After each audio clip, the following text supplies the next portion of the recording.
Hello and welcome to another episode of the Gritty Hour. I have a very special guest today. I have Corey Nathan, who's the host of a podcast called Talkin Politics and Religion Without Killing Each Other, which I've listened to over the course of the last week or so and enjoy it immensely.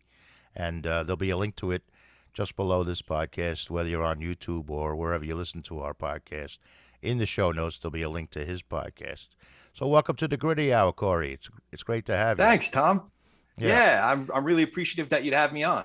When It's you good and to be I, here. you and I have never met, but when we first started communicating via email, I think the very first thing you mentioned was, you must have listened to a few of our previous podcasts, and you mentioned going to Shea Stadium in 1977 or so. Yeah, I think 76 was my first game. Oh, Yeah, 76, Siva yeah. was still on the team. Yeah. All right, so I'm going to start off right now by saying, because you're a guest of me tonight, I put Eddie Kranepool behind me on the wall. I don't know if you can see it. With Oh, the look glare. at that. Yeah. So I might just leave him up there. I usually have him over here outside of the camera range, but that was my boy growing up, Eddie. Yeah. Ed Kranepool, he played first base. I think by the time I got to see him, he was more of a pinch hitter. You know, he was a super, but he was the last one from the original 62 team. He was. My brother's name is Eddie. So yeah. we were big fans of Kranepool as well. Yeah. Well, he grew up on the same block as me in the Bronx, so. Is that right? Yeah, I've always had an affinity for Eddie, and he was a pinch hitter deluxe, I meant to ask you, so growing up in the Bronx, were your parents like Giants fans? Is that how you ended up becoming a Met fan? Yeah, because most guys in the Bronx are Yankees fans. Yeah, it's true. A lot of people ask me that. My father grew up in northern Manhattan, and so did my mother. So he was a Giant fan. In fact, he didn't live too far from the Polo Grounds. So when they left for where you are now, California, and then the Mets came in, he emigrated to the Mets. So all my family's Brooklyn, all longtime Brooklyn Dodgers fans. So yeah, brokenhearted in '57, and then the Mets came around. So I was born into Mets fandom. Yeah. Well, so me and my family, the whole family, pretty much Met fans. But Eddie's up there in your honor. So tell us a little about your podcast. I've been listening to a few episodes over the last few days. I really enjoy it, and it is what I guess the title of it would lead you to believe it is, right? Yeah, we make no secret about it. Listen, I a lot of people I know are a lot more nuanced in different political views that they have, different political positions that we have. But a lot of times there's this tendency, I think now more than ever, to just lump somebody into them, the other side, if you will. We might just talk about one thing, one issue, whether it's foreign policy or fiscal policy or minimum wage or the border or any number of these things. And if I disagree with whoever your favorite pundit is, even by one degree, the tendency is to then put me into that category. We've Correct. just lost the ability to actually talk to each other, dig down on issues. And not that we got to find common ground on everything, because at the end of the day, we're going to disagree. You might not believe all the same specific things, once we dig down, all the same things that I do, but we got to at least be able to talk about it, and learn from each other. I might actually learn something from somebody who feels differently about the Second Amendment than I do. So given my religious background combined with, how I've grown up in my formative years politically thinking, I thought that more so than any given issue, we got to figure out how to talk to each other. We got to figure out this democracy thing again. We got to figure out how to engage with each other productively in the public square. And I got to say, Tom, I'm inclined to call you Tommy because I feel like I'm back in the old neighborhood just talking to my call me Tommy. Hey, pals. Tommy, how are you? Yeah, that's fine. Yeah. I got to say, just hearing you talk to some guys that you grew up with or some new guests, I think you're not diving right deep into the same issues that I am necessarily, but you have that same ethos, so I got to say you're doing a really good job. Oh, thank you. I appreciate that. But sorry, to answer your question, that's really what the spirit of Talking Politics and Religion Without Killing Each Other is all about. I just wanted to have conversations about these really important issues. We try to bring in some, high profile public figures, some academics, some people that you might recognize from the media, but also regular guys like me, and just have these conversations about important issues and remind each other how to talk about it again, how to address those differences, how to look at Second Amendment or immigrant or any one of these issues, or my brother, like, he still doesn't understand. I mean, he accepts me and accepts my decision for becoming a Christian, but he thinks I'm crazy. But being able to talk about that with somebody like my brother or my father, these are important things to get through life and to be better, like to people better. You know what I mean? Right. So that's why we started the podcast. We've been having fun with it. Good. I should have interjected in the beginning that you grew up an Orthodox Jew, right? And you converted Yeah, I you grew up. converted to a born again We Christian. Yeah, and that was, in a way, that was like the genesis of the program, because yeah, you're right. I grew up in I would call it an observant Jewish family. Like, we kept kosher and observed the holidays, and observed Shabbos and still went to synagogue on all the holidays. It was a Orthodox synagogue, but I wouldn't say, like, we weren't a Hasid family. The guys with the long hair and the yarmulkes and stuff. But we were very observant. And we were surrounded, like, our people in our synagogue were all Orthodox Jews. But then in my late 20s, I became a Christian. So if you can imagine, if you can imagine a Jewish kid from Jersey going home and telling his Jewish mother and father, "Hey, I became a Christian." Oh, that went That's over. a hard conversation to have. That went over big time, I'm sure. Yeah.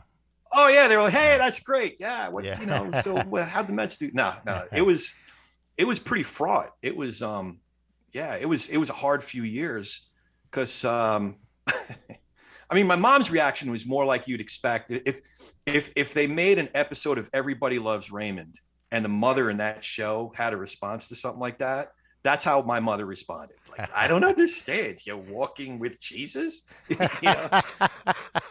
That's funny. But my father, yeah, go ahead. I was going to say, my father had a yeah.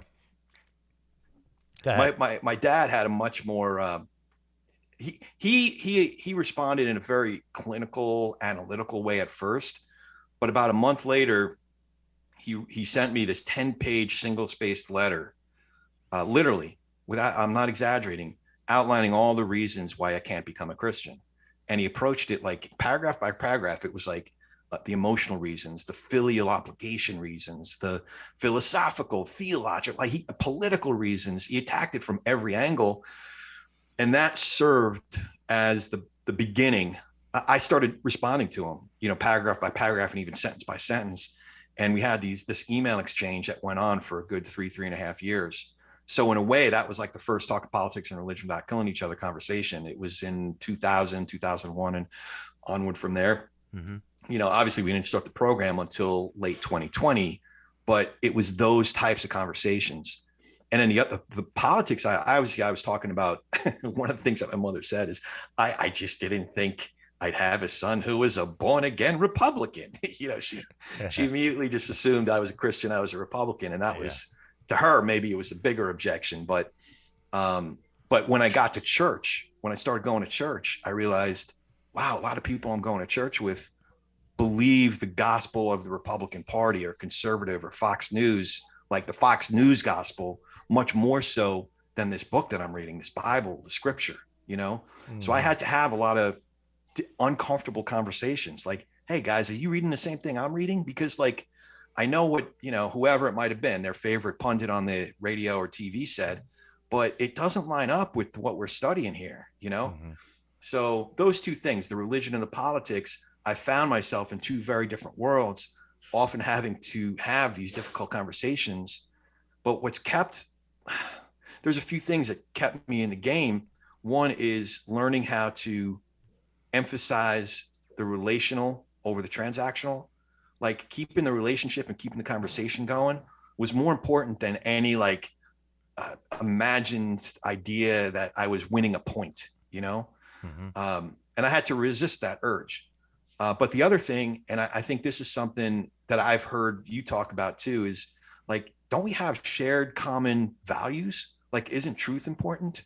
Isn't, being a good family, being a good member of your family important? Being a good friend important?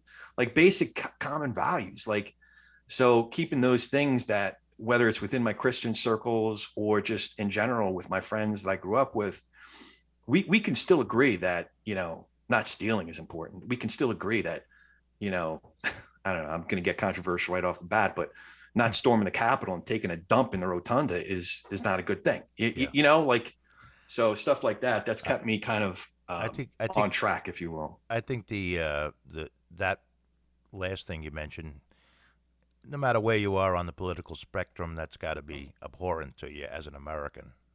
What happened Yeah. on January 6th. Yeah. But so I think you wanted to talk a little bit about the media, and something that I heard that morning. I still tune into certain shows on Patriot Radio and XM, because I still have a lot of conservative leanings. But I was appalled. I heard the beginnings of talking points emerging. I part of the reason I tuned in that morning was because I thought that guys like Tucker Carlson, I wasn't listening to him that morning. I was listening to Hannity and this guy Wilkow, the Wilkow majority that morning.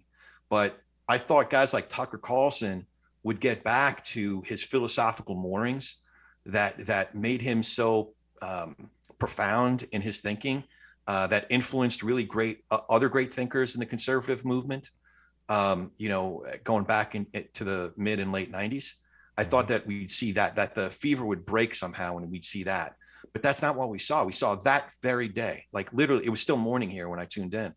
And that very day, I heard the beginnings of the major talking points emerge, which was, well, I'm hearing it's really a false flag operation. It's Black Lives Matter and Antifa. And the other talking point was, well, where was your outrage when they were storming Portland or whatever? And I'm like, what the fuck are you talking about? There's already been 14,000 arrests, on that front. And like, I don't know. It was a distraction to me. Like, no, the people stormed the Capitol to try to overturn an election. We got to talk about this today.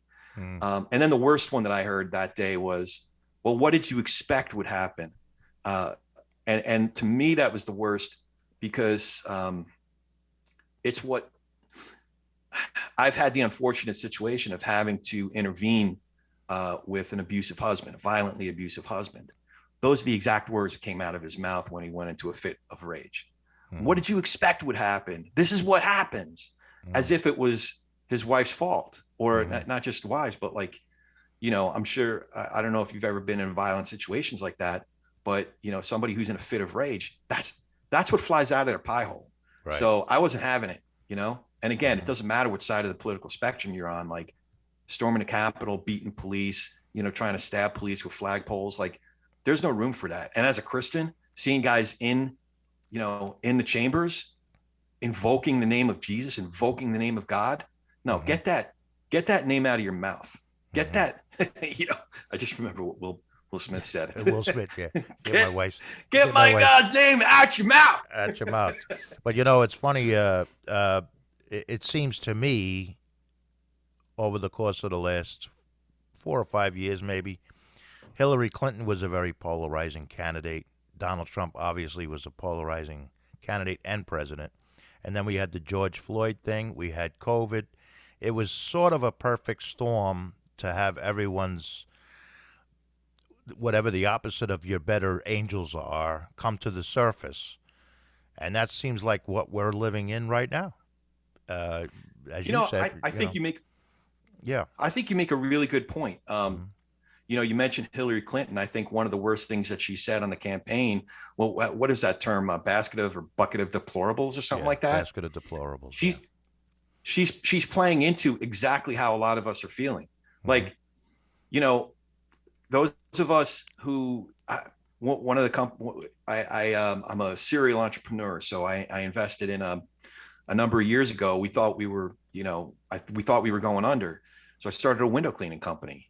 I mean, it's not sexy, and over the years we added services, literally like picking up dog shit. Like, we would do whatever the hell we had to do because I had to pay the mortgage. I had to meet payroll. I had to pay the mortgage, so for guys who do jobs like that, who work with our hands. So I'm a deplorable, so she was playing into something that we're already really sensitive about, and even in context, it's like, so I have I have certain thoughts, and I'm trying to tease out this idea about, you know, we'll call it tax policy, or, maybe I'm a little bit reticent about the minimum wage thing, because when I got out to California, I had no money. I was literally one bad break away from being homeless. 3 months in, I walked outside, I see my truck is stolen, and I'm like, oh fuck, I I can't do. I was a messenger at the time. I can't do my job. What the hell are we going to do? So for people who had to start from ground zero, you know, and to think that, I don't know, it's a complicated thing, but like she played into that. Uh, she dug her own grave with not just that statement, but that whole disposition, you know. Hmm. Hmm. So I think it made it worse. Obviously, I hate Trump, so that's a whole other Yeah. conversation. But I think you make a fair point, man. Well, I think a lot of people vote the when they're casting their vote, they vote the personality rather than the effectiveness of the person. You know, and Yeah, you could make an argument, and I certainly wouldn't be totally against it, that Trump was in fact an effective president. But I wouldn't want to sit down and have a beer with the guy. I mean, he is a blowhard, always will be a blowhard, but I don't know. It's hard to say in terms of his well, so effectiveness. Yeah, go ahead. here's the thing. So the 2017 tax law may be a good starting off point, Hmm. because I was a big Paul Ryan fan, and the early drafts of that, what became the law, I was a big fan of, and I was a big fan of the philosophy that underneath that. Now, what it looked like by the time it got to the finish line was like it was an abomination. Hmm. But I was not opposed to that law. But here's the thing about Trump is that somebody who is unmoored by the truth, I when that individual lands on a policy that I support, that's an arbitrary coincidence. Hmm. You know what I mean? Like, what Hmm. if he showed us anything? He showed us that he is the exact opposite of what we would consider virtues and common morals. Hmm. In Christianity, we have this expression: the fruit of the spirit is love, joy, peace, patience, kindness, goodness, gentleness, self-control. He's none of those things. Hmm. If we say, well, what's a primary virtue? To love. Well, what is love? Love is patient, love is kind, it does not envy, it does not boast. Trump's on the wrong side of all of that. Hmm. So, he's not just amoral, he's anti-moral. He Yeah. celebrates like flouting morals. So I bring that up because it's like, yeah, I talked to a rabbi early on when we started the program, and he was really ambivalent, because very, very conservative guy, politically speaking, fiscally speaking. And he said Trump's administration ended up being the most pro-Israel administration in his lifetime. He's about my age, but I still wouldn't vote for Trump, he said, Hmm. because again, it came down to things that he did, the moving the embassy from Tel Aviv to Jerusalem. It was performative. It wasn't something that was based on principles. It wasn't something that was executed because it was the right thing to do, or there was good diplomatic philosophy undergirding it. It was performative. It was done almost as like a stick to whack the liberal media that night or something like that. Hmm. So I don't know. I'm not gonna, and it's not like we had great choices. If you're fiscal conservative, social libertarian like me, it's not like you had great choices. But I'll tell you this: I was a lot less uncomfortable with Biden than I was with Hillary. I was a lot less uncomfortable with Biden than I would have been with Bernie or Elizabeth Warren. Hmm. So I mean, there were listen, in 2016 there were about 15 Republican candidates that I would have voted for in a heartbeat. Hmm. Uh, I there were a couple of independents that were running. Bill Weld ran in 2020. Man, I would have loved that. Hmm. So we didn't have perfect choices, but I was not nearly as uncomfortable voting for Biden in 2020 as I might have been if there were some other major candidates emerged. So Well, what's your take on former Vice President Joe Biden a year and a half into his presidency? it's a mixed bag. I mean, listen, if all you're watching is Fox News, and I'm probably pissing off some of your listeners right now. I'm I sure. would encourage you to take read some other stories, find some other columnists, independent thinking, columnists and analysts, commentators. Because I would say that, to be fair, as objective as I can be, it's a mixed bag. I mean, if you take foreign policy, for example, Afghanistan was a shit show, of course, but it was a shit show in its execution. A lot of I think that at the very least, he didn't need to do it at the time that he did it. I think also he could have listened to, his military leaders, at least in terms of execution. But the deal with the Taliban was done in the prior administration. The certainty of leaving, not the date certain, but the certainty of leaving was already set in stone by the prior administration.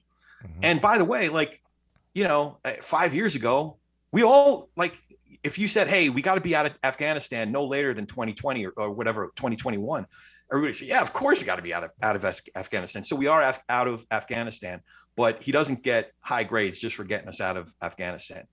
Foreign policy in general, you got to look at Ukraine and say, you know what? He's walked that fine line of not getting us too deeply directly involved, but providing support for an independent country that want that that they're being taken over by an autocratic state. They just invaded, and my family's from Ukraine. It was March 3rd, 2021 that my family landed here on Ellis Island, and we came from Ukraine when a lot of the similar things were happening then. Hmm.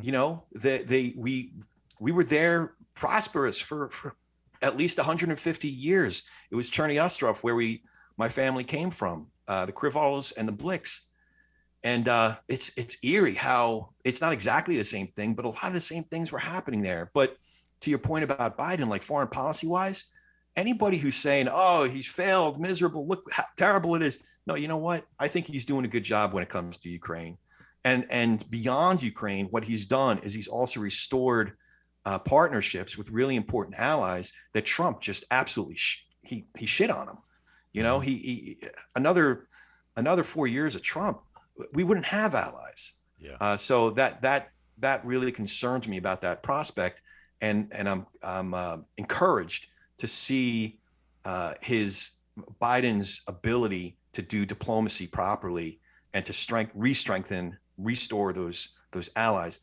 In terms of domestically, if all you're looking at is inflation, which I could totally understand it. We're all filling up our gas tanks for $120 a week or whatever it is. Yeah, bad grades. And I think there's a couple levers I think you could pull right now that could alleviate that significant problem. Um, at the very least, like moratorium on some of the federal gas taxes or something. I don't know, but also open up more of the supply. I think he has opened up some supply from what I could see. I'm not an expert on this, but I think he's tried, but I think he needs to try harder. We're all paying a lot more at the gas pump and everywhere else. Hmm. But if that's the only place you're looking, you're just not looking at the economy as a whole. I think you used to work on Wall Street, right? I did. Yes. Yeah, yeah. So I mean, you got to look at GDP, you got to look at unemployment, you got to look at other key factors to really take it in. And Hmm. who's going to argue with a 6.9 GDP rate? Who's going to argue with a unemployment in the threes? Like you can't account for that, or is that all of a sudden not important? Are we finding a way to do like mental acrobatics and forget about that so we can bitch and moan about Biden's performance in terms of gas prices? Hmm. So for me, I try to take a fuller picture of it. Um, I think if my biggest beef with Biden is he needs he needs to govern to what the country is, which is kind of how he promised. How he got the nomination and what he was campaigning on was to govern on who the country is and not to kowtow to his extreme, to four Congress people that have the most extreme views. Hmm. The what do they call them? The mod squad. Oh, What do they the call them again? AOC, who's by the way from my old neighborhood. Yeah, Oh. but I got Ed Yeah. Crapel So and AOC in the same neighborhood. there you go.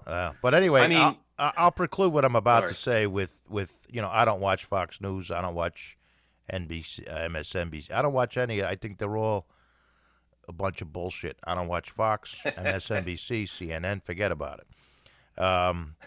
But I do worry about Biden's cognizance and his mental state. I do worry about it. And I'd like to see in 2024 someone run and win who was born at least, I'm not asking for much, at least on this side of the Eisenhower administration. You Well, know, listen, I am not going to argue with you there. He's about 30 years older than I am. I hmm can't get up from a chair too fast. And he's running the freaking country. Like, well, so I Donald am Trump. not going to argue with you there.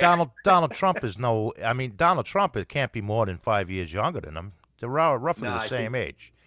I think Trump, well, June is his birthday. So I think he's going to be 76 in June. Right. So I my think, point. I don't want to sound ageist, but I mean, I'd love to see someone in their 40s or 50s run and win. I really. who are some of the national figures that you're following right now? Well, I consider myself a middle of the road. I try to be middle of the road, but I do lean right on a lot of issues. Yeah. I don't like to label myself like whatever, but I do like Ron DeSantis, and I know he's seriously considering running.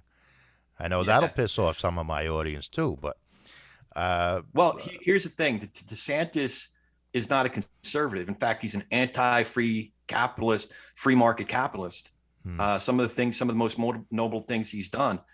If you're a small business owner and you're, a free market capitalist libertarian, I think a lot of what he's done that's gotten a lot of note is like the most anti-conservative thing. I would, if somebody told me that he was a Democrat, I might have believed it. But the fact that he's a Republican is despicable to me. hmm. Deplorable. It's deplorable to He's me. he's in that basket. Well, Donald Trump was a Democrat for most of his life until a hole Damn it, opened up. he wasn't anything. Sorry, Yeah. Tommy. I'm like giving you shit right now, but he wasn't anything. Donald Trump was a Trumpian. Like that's whatever party that was. Yeah. He was. Well, he But did go to Hillary Clinton's daughter's wedding. I know that. So yeah, yeah. it's all a bunch No, of I bullshit. mean you remember Trump? Like Trump lost me in like 1980 nothing when he ruined the Generals and he ruined the USFL. And a lot of my buddies that I graduated high school with, they had like landscaping companies, they had cement contracting companies. These guys were getting screwed. Like the whole first part of their careers, they lost their businesses. A few guys that I know because they got maybe 30 cents on the dollar a year later, building the Taj or whatever it was. hmm So anybody from that area knew who Donald Trump was, for at least the last 30 years. No, New Yorkers So have known him for a long, long time. Yes, way ahead of the rest of the yeah, country. Yeah, yeah. but he did build. He did. But He did. but to your point before, there are Republican governors that I think, man, if there's a way for them to cut through, I mean, Larry Hogan, the Maryland governor, or what was it, Charlie Baker? Is that his name in Massachusetts?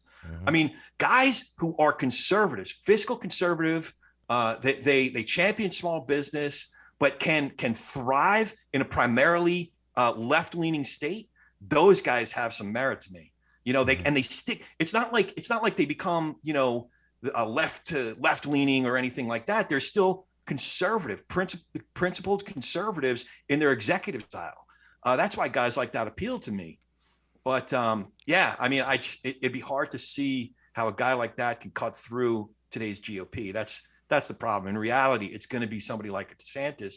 But DeSantis, he's I don't know. He's kind of awkward. I don't know if you've watched him in town halls or anything like. He's I don't know, man. We'll see. He's a little. 2024 is He, a long he's a way little off. abrasive, but when it all boils down, I look for the potential effectiveness of somebody. Not. I don't want to go to dinner with these people. I don't want to hang out with them. I just want them to be Yeah, effective.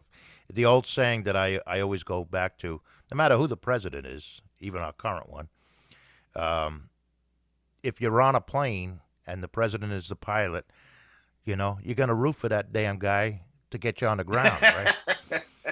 I mean, we're yeah, all on we're all yeah, on the plane, and you hope for the best of whoever's in there. But yeah, I don't know. yeah. It's a sticky situation, and I think a lot of probably the thrust of your podcast, which I do enjoy a lot, I have to say, um, is born out of that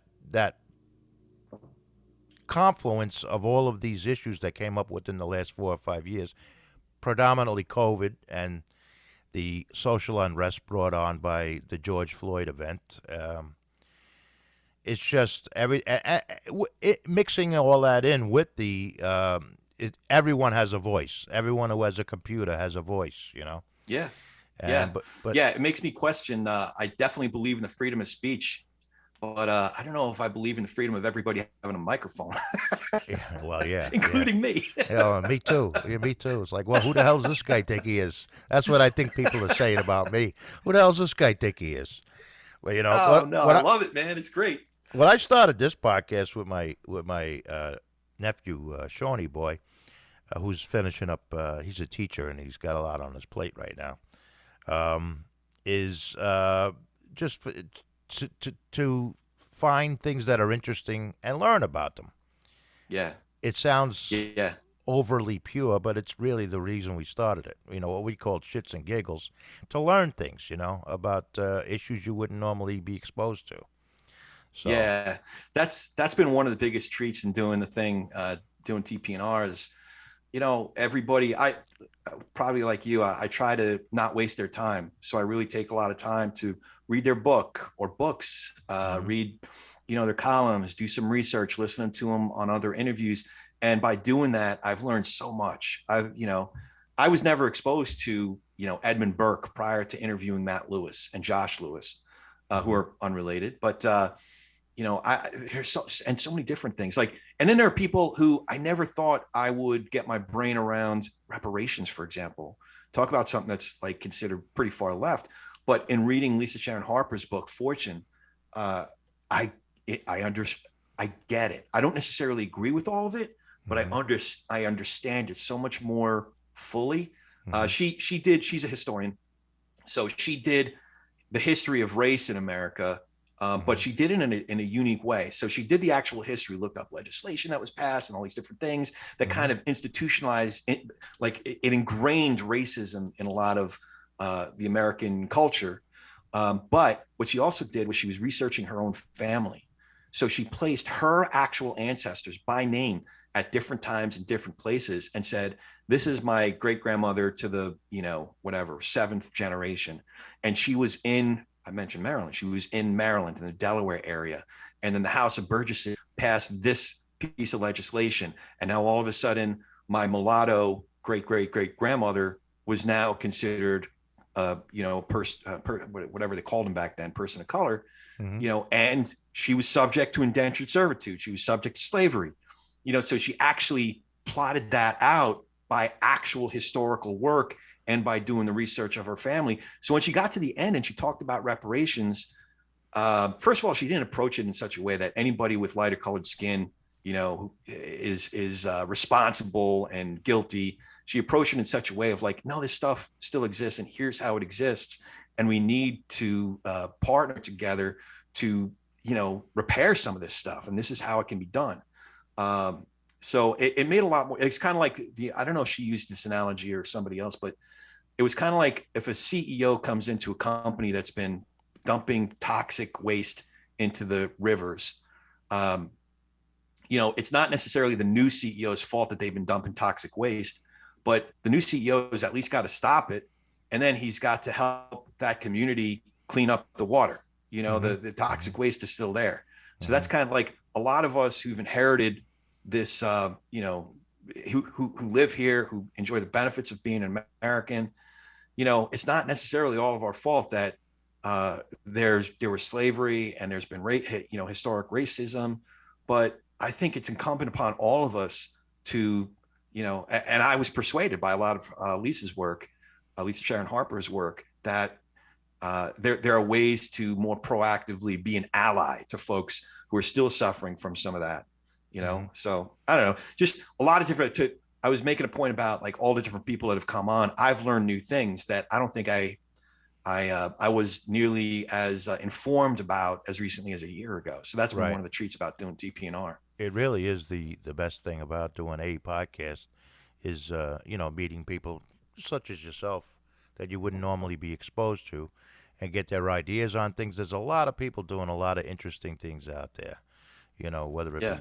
be writing books or uh, last night I did an interview with someone from Minnesota who wrote a bunch of books about caves under the Minneapolis, St. Paul area, Oh, wow. used by breweries and cheese factory. I had no concept of this prior to this podcast we did last night, so and that'll be coming out in May. But just the point I'm trying to make is I learn a lot from people like Yeah. yourself, and that really is the best part of doing a podcast, truly.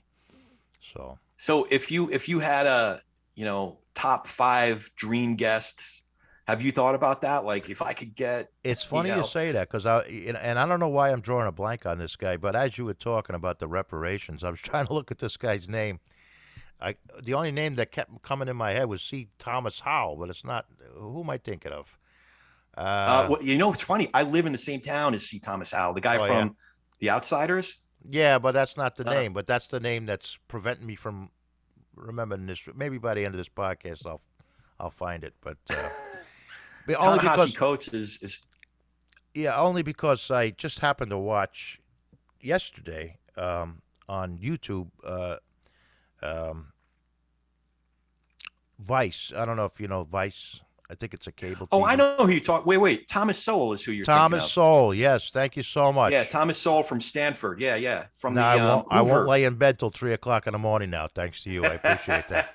I Um, love his work, man. He's one of the he. So Thomas Sowell, he would definitely be one of my top five yeah, because well, as yeah, I that started answers your reading, question. Yeah, I'd love to yeah, be able to interview him. I know he's elderly, but he does have a he's lot still of. active. He is, but he does have a lot of important, I think, important things to say about reparations. And Yeah, yeah, the reason why I tripped over his discussions about reparations is because I was watching this Vice. It was on YouTube. They had black conservatives and liberals in this meeting. There was hmm about 7 or 8 folks from all different walks of life in the country, and they were talking about reparations and conservatism and liberalism in general. And that yeah, made me, you know, I call YouTube hell. When you're watching a video, YouTube puts you onto the next video. yeah. Next, you're watching something about You're in the reparations, vortex. and five Yeah, hours later you're watching how to fix a washing machine. That's I call it YouTube hell. that's awesome. Yeah. Yeah, no, there's great thinkers. In fact, a couple of weeks ago, we had this guy named Michael D.C. Bowen, who he started an organization called Free Black Thought. Uh, I think he's read plenty of Thomas Sowell as well. Um, because listen, there's this pressure to abide by a certain orthodoxy, if you're an African American, Hmm. and Michael Bowen's thought is like, no, I'm a human being, I'm an independent thinker, I have some different ideas. I don't think that's a good prescription, any number of things. He finds some things, we didn't talk specifically about the 1619 project, but things along those lines where it's like, what are you talking about? This is ridiculous, and he wanted to be able to give any number of individuals, including African American thinkers, an opportunity to be able to speak freely and have the oxygen to like think certain things through without the pressure of being like, no, you have to think this way. And if you're not completely for this thing, then you're not really black or whatever. It's just so I think there is a lot of Well, unhealthy thought, unhealthy type of engagement. So you know what comment came to mind when you said that, but what the thing with Biden yeah, so it came on right the into radio my head. show? Yes, I don't know if you did that intentionally or not, but yeah. I might have just a little bit, just a little salt. Hey, you're a very creative fella. Um, No, because we were saying beforehand, I I don't I, I don't want to anything that I might have already said up to this point. It's not the Bible. Like, a lot of this stuff I'm thinking it through right now on the fly. So I don't mhm. want people to get the impression like I was making a case for some of the good things that Biden did. I don't want people to get the impression like, oh, Biden's your boy. Like a friend of mine hit me up last night and he was like, how do you feel about your boy Biden? I'm like, the fuck are you talking about? My boy? Like, have we met? Like, so I don't want anybody to get the wrong impression that number one, I know anything. Yes. I'm still thinking everything through, but that I'm like, this one's my guy and that one's not my guy. And like, I don't know. It seems to me a waste of time, Yeah. Try like, not let's to. just, people have to try not to wed themselves too much to whoever's holding the office or Yeah. a specific party and its ideologies. You know, you have everybody should be a free thinker. I always say what's missing the most in this country is critical thinking, and I've said that Yeah. many times. People don't think things through enough, the way I see it. Yeah. Yeah. Well, that requires nuanced thinking. It requires, number one, just that admission that I don't know everything. Like, it amazes me, like, literally, once Russia officially invaded Ukraine, within 24 hours, it amazed me how many Ukraine experts I knew. Like, Oh yeah, yeah. how do you know where it is on a map? And yet you're an expert on all the policy and what, Biden's getting wrong, what he's getting right. And, like, so admitting the fact that we don't know everything, we're not an expert on everything, but also to allow in the folks that we're talking to and the folks, whether it's crazy cousin Phil who comes to Thanksgiving dinner, giving him some room to be a little crazy, but then to, like, maybe say, well, why do you think that, Uncle Phil? Well, why do you feel that way? And listen, I had one of those conversations with my son. I made that mistake last spring, about a year ago. He was one of the people in our family. There's 5 of us, and 4 of us pretty quickly got the vaccine. Jackie boy, he's 18. He's going to be 19 over the summer. He's hesitant, because it hadn't been FDA approved yet, and he just, he wanted to take his time. But just saying, I'm hesitant, I'm taking my time, it's not FDA approved. There were people, including me, I got to admit this, including me, that jumped his ass. Like, it shamed him, harassed him, made him feel dumb, made him feel bad. Like, and at that point, he just tapped out. He dug his heels in, like, no, if that's, like, I can't have a conversation about this, I can't think this thing through. So I realized that I had acted the wrong way, and I just shut up, for, I think that was in April or May of last year. And I realized I approached it exactly the wrong way, and I lost the privilege of talking to him about it. But excuse me, several months later, when FDA approved, I forget which one they approved first, but I said, Jackie boy, can we talk about this again? He's like, no. I'm like, just give me a chance. Give me a chance. And I approached a conversation very differently. I said, Jackie boy, help me understand. Like, well, help me because prior to, I didn't even understand his thinking. I just understood he wasn't getting the vaccine yet.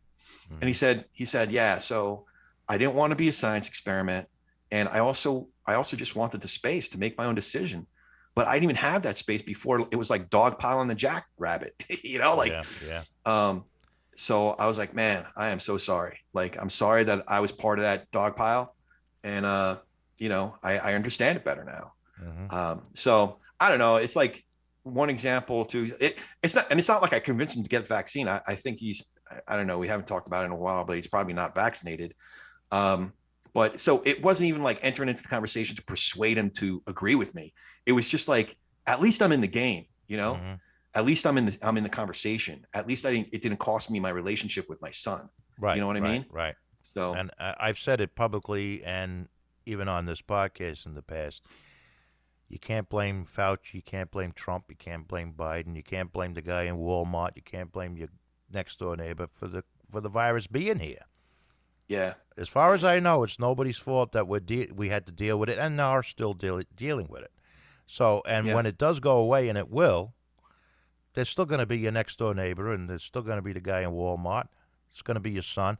My godson hasn't been vaccinated, and I appreciate why. I appreciate his reasons. He never wore a mask, and I respect and appreciate his reasons for it. But when this goes away, and like I say, it will go away, hopefully sooner rather than later, we still all have to live together with the next door neighbor and the guy in Walmart and everything else, Exactly. And I think that's more important than, because we don't know. Like, again, it was one of those things where all of a sudden overnight everybody became an expert and this kind of mask and that kind of mask and get the vaccine and the thing and I think though I will like just to give you a sort of happy ending to that story with Jack.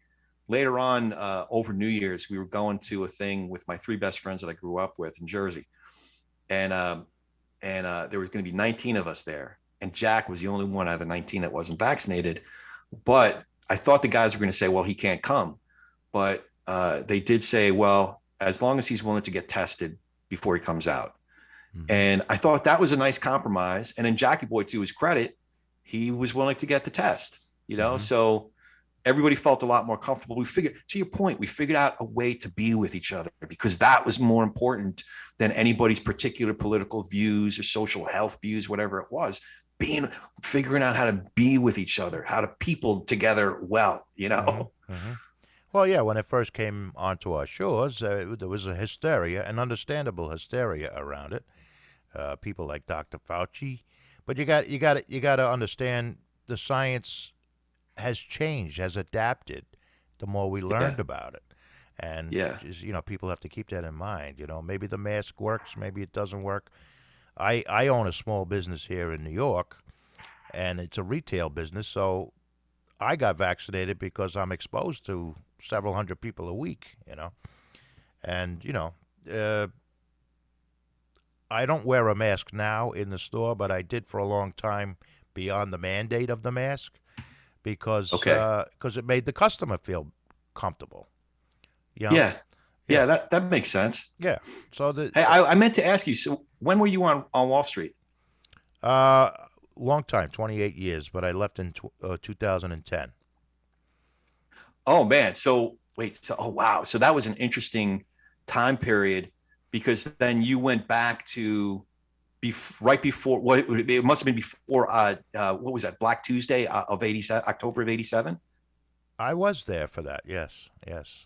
Yeah, so you were there for that. You were there for the boom And, that came in the early 90s. and the market uh dropped 600 points, and that was calamitous. It shows you how things have yeah, changed. 600 points is like a tenth of a percent now. yeah. So. So the funny thing is Black Tuesday, I think I forget it was Black Tuesday, like whatever that was, October of 87. I Hmm. was still in high school, and my mother did exactly what you don't want to do. She sold low, sold everything that we had. My brother and I had savings that she invested in the stock market. And then, like, the next day, she sold everything very, very low. And then she took the money, what was left of it, and invested in real estate, which is still very, very high. So she Mm, sold low and bought high. well, So when I somebody's was a got kid, to. yeah, exactly. Well, I ended up becoming a stockbroker. I got licensed when I was 19, and that was part of the reason why. Oh. Because I said, this is crazy. I got to learn what really moves the prices of stocks. I got to learn a little bit more about the markets. Hmm. Now, at the end of the day, it wasn't that highfalutin. At the end of the day, my job was to make 300 calls a day. That was it. We didn't have like, quotas or anything like that, other than like, 35 calls an hour from 9 to 12, 1 to 5, and 7 to 9 every night. And if you make it to, Memorial Day, then we'll cut out on Friday at noon, and everybody goes down the shore to hit the strip There you clubs. go.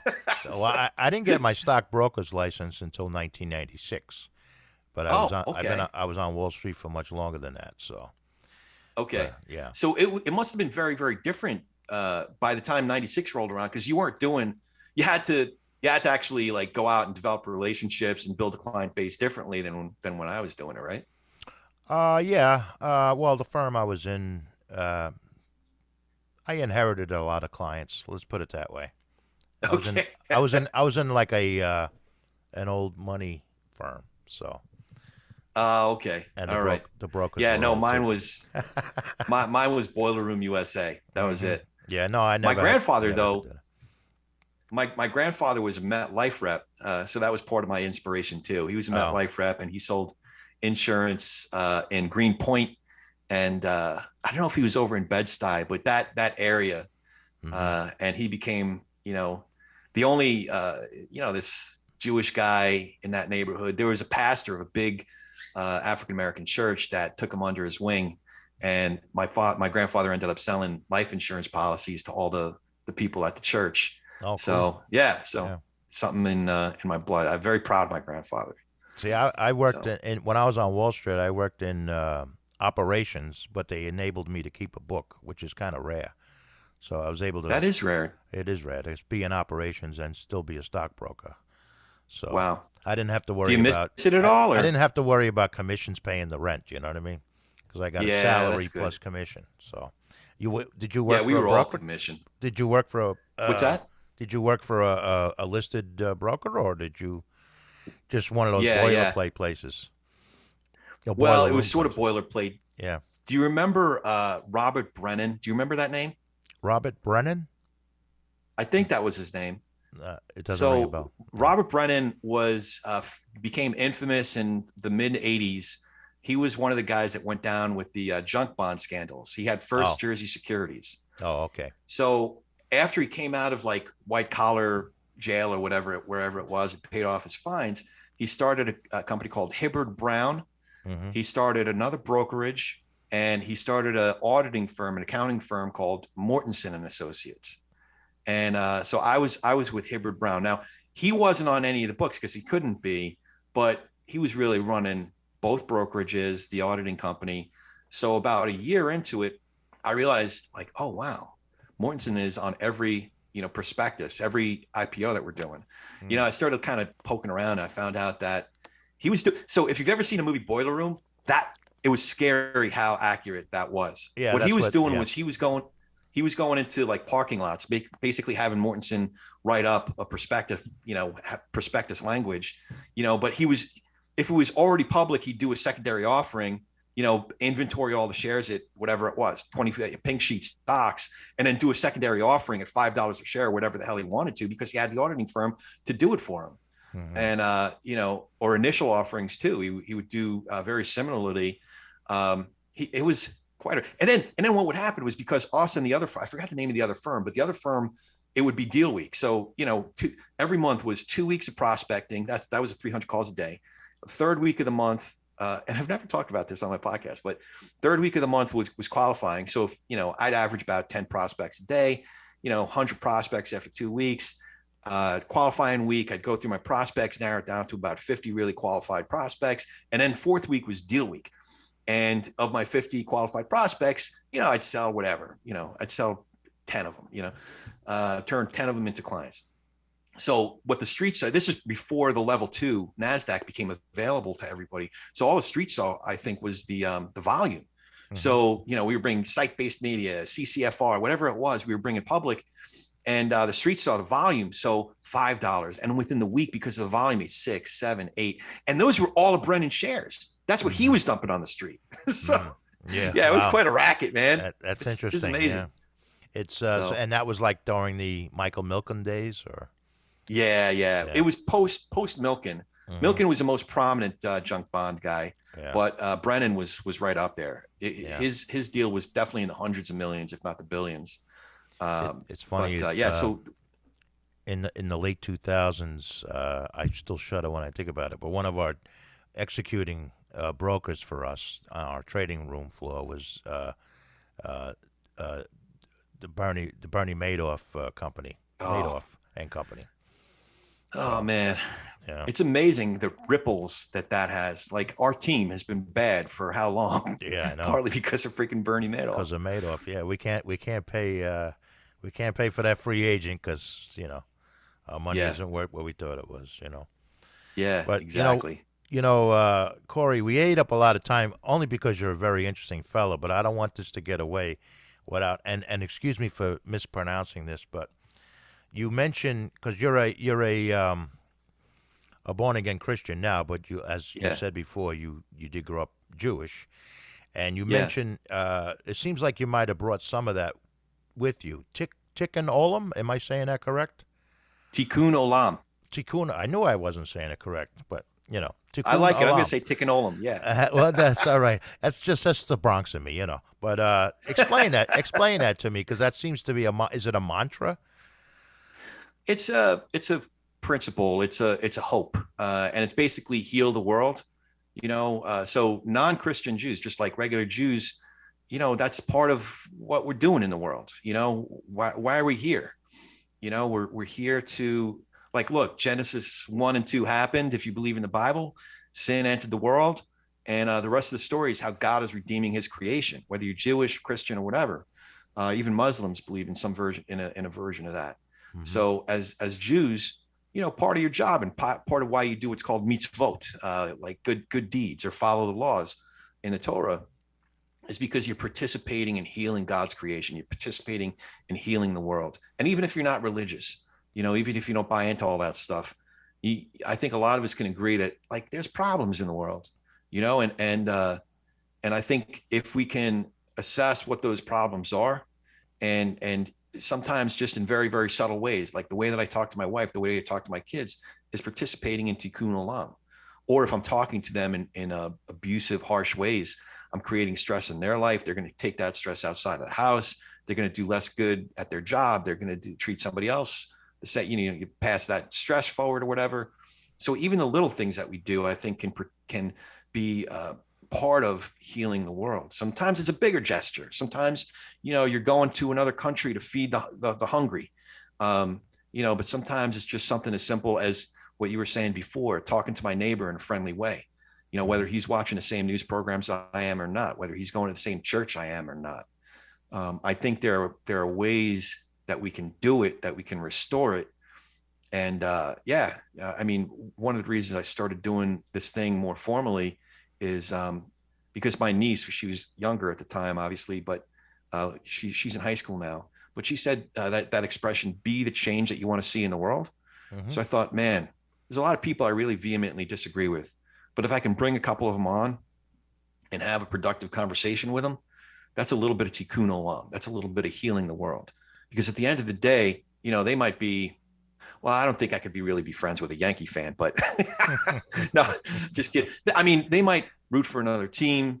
They might hate Biden. They might love Trump. They might think the election was stolen. They might think the insurrection was, good, but I don't know. I think even I'm trying to think of where my line would be, but a lot of people who are still huge Trump fans are good friends of mine. And, we disagree on that thing, but there's a lot of stuff that we can agree on. We want to love our kids really well. We want to be able to go out in our neighborhood and enjoy each other's company, sit down and play cards together and have a nice evening, whatever it might be. There's points of common ground. And, even if we still disagree about a particular issue or a religious thing or a political figure, it's worthwhile to understand why, I have a much better understanding now of why some of my friends really like Trump and hope he comes back in 24. I have a much better understanding of that. And I think it makes a basis for a better relationship. We make each other better. We make each other more informed. And I think if a lot more of that is going on in the country, it's a better electorate. It's a healthier civic society. You know what I mean? So Absolutely. that's Tikkun Olam.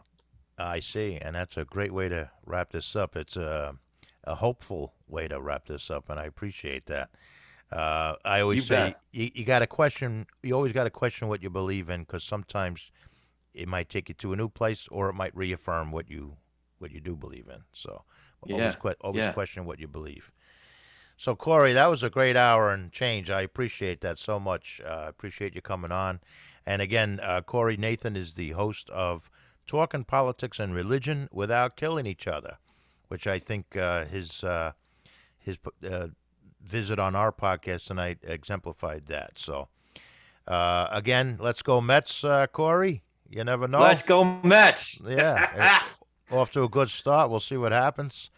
But I Six hope, series. I like it. yeah. Yeah. I encourage all to check out his podcast. The show in the show notes will be the link to it. And Corey, maybe we'll meet again further on down the road and talk about President Ron DeSantis. Who knows? Oh shit! You're gonna give me nightmares. I'm only kidding you. Thanks so much for being That's on, great. Corey. Thanks, Tommy. We will see you down the road. Take care. That'd be great. Okay.